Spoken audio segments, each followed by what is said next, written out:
तो हम थोड़ा सा अगर इसको बाद में एक समझने की कोशिश करो तो एक तो है बायोलॉजिकल फैक्टर्स या फिर ब्रेन या ऑर्गन में जो कुछ चेंजेस है वो एक। दूसरा जो है हार्मोनल जो लेवल्स रहेंगे वो अलग अलग है, तो उसकी वजह से ये इफेक्ट होता है।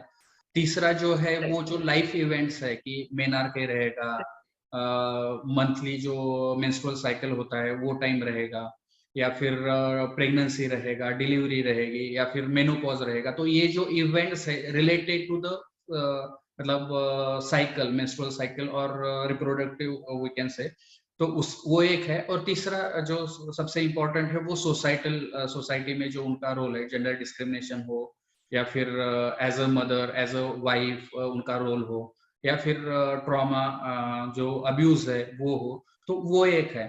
अगर हम सोसाइटी के बारे में ही अगर थोड़ा सा एक्सटेंडेड बात करेंगे तो जो वेस्टर्न कल्चर है या फिर वहां पे जो है वुमेन्स को ये सब फेस नहीं करना पड़ता। इंडिया में ये ज्यादा वुमेन्स को फेस करना पड़ता है। तो इंडिया में ये थोड़ा सा लगता है कि कुछ अलग है, वहां पे चीज थोड़ी सी अलग है, वहां पे मेंटल इश्यूज कम है और यहाँ पे मेंटल इश्यूज ज्यादा है। ऐसे कुछ है डिफरेंस?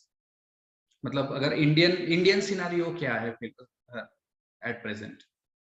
तो बेसिकली हाँ, कुछ डिफरेंसेस डेफिनेटली है। कुछ चीजों में हम लोग सिमिलर हैं, जैसे बायोलॉजिकल चीजें, तो वो इतना डिपेंड नहीं करता। बट कल्चरल जो चीजें हैं या सोसाइटल फैक्टर्स है वो डेफिनेटली डिफर करता है on the from the west. तो एक, जैसे कि मैंने कहा कि क्योंकि हमारी सोसाइटी पेट्रियार्कल है, पुरुष प्रधान है, तो एक पहले से ही मेल्स को एक असेट माना जाता है, एक संपत्ति के तौर पे माना जाता है, और महिलाओं को एक लायबिलिटी या एक बोझ की तरह देखा जाता है। और ये इनग्रेनिंग काफी बचपन से ही होने लगता है। तो right from the time that girl child is unwanted, इससे ही वो शुरू हो जाता है। और उसके बाद यूजुअली ये होता है कि चाइल्डहुड से ही एजुकेशन में ज्यादा इन्वेस्ट नहीं करते लड़कियों के एजुकेशन में, या उनके शादी पे ज्यादा ध्यान दिया जाता है कि उनकी शादी अच्छे घर में हो। तो ये जो एम्पावरमेंट है कि जो हम लड़कियों को पढ़ा के उनको इंडिपेंडेंट बनाए, ये ज्यादा नहीं होता हमारे समाज में। तो एम्पावरिंग गर्ल्स जो कि बहुत इंपॉर्टेंट है उनके इंडिपेंडेंस के लिए, वो हम नहीं करते हैं। ज्यादा फोकस हम लोग शादी पे या उस डायरेक्शन में ज्यादा सोचते हैं। तो एक ये है। दूसरी बात ये है कि इवन शादी के बाद भी काफी डिपेंडेंट रहती हैं महिलाएं। तो अगर मानसिक बीमारियां फॉर एग्जाम्पल अगर उन्हें हो भी जाए, तो बहुत बार उन्हें अबैंडन किया जाता है या उन्हें वापस भेज दिया जाता है अपने घर पे। तो ये पुरुषों के साथ नहीं होता। तो अगर शादी के बाद अगर कोई मानसिक बीमारी होती है तो पुरुषों को सपोर्ट फैमिली का रहता है, जबकि औरतों में ये थोड़ा डिफिकल्ट हो जाता है, क्योंकि अगर वो इन-लॉज के साथ रह रहे हैं तो वो काफी बार उन्हें अबैंडन कर देते हैं या शादी डिवोर्स ले लेते हैं या इस तरह से। हाँ, अगर शादी के पहले भी मानसिक बीमारी हो जाती है तो फिर यू ऑल्सो नो कि शादी के चांसेस खत्म से हो जाते हैं।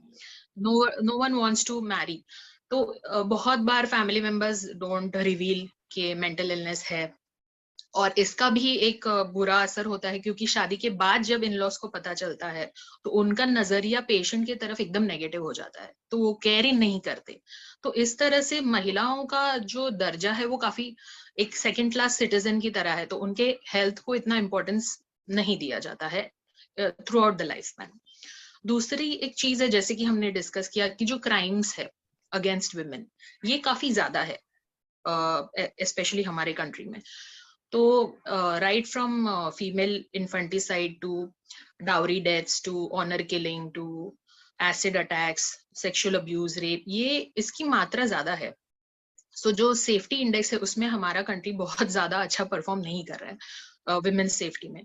तो डेफिनेटली क्योंकि इसका इंसिडेंट ज्यादा है क्राइम टूवर्ड्स वुमेन का, तो ऑब्वियसली ये भी एक बहुत बड़ा फैक्टर है हमारे सोसाइटी में कि क्यों विमेन्स हेल्थ इज अफेक्टेड। तीसरी चीज है in general, not just for the women, but हमारा एज इंडियंस हम हेल्थ को बहुत ही एज अ इमरजेंसी देखते हैं। मतलब जब तक हमें कुछ बहुत ज्यादा दिक्कत नहीं आती है कि शुगर बहुत बढ़ गई, तब हम डॉक्टर के पास जाते हैं। तो मेंटेनेंस ऑफ हेल्थ का कंसेप्ट इतना अच्छे से डेवलप नहीं हुआ, जो प्रिवेंशन हम बोलते हैं। तो हम मेंटेनेंस की तरफ ज्यादा ध्यान नहीं देते हैं। हम एकदम जब भी बहुत सीवियर हो जाता है इलनेस, तब हम डॉक्टर के पास जाते हैं। ये बेसिकली इन जनरल हमारा एटीट्यूड है। तो ये ऑब्वियसली ये महिलाओं में भी है, महिलाओं की मेंटल हेल्थ को लेके भी है।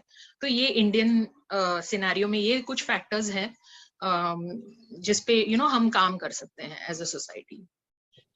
तो ये जो कुछ डिसएडवांटेज है, कुछ एडवांटेज भी है इंडियन होने का, इंडियन महिला होने का, आपको लगता है कुछ एडवांटेज भी है?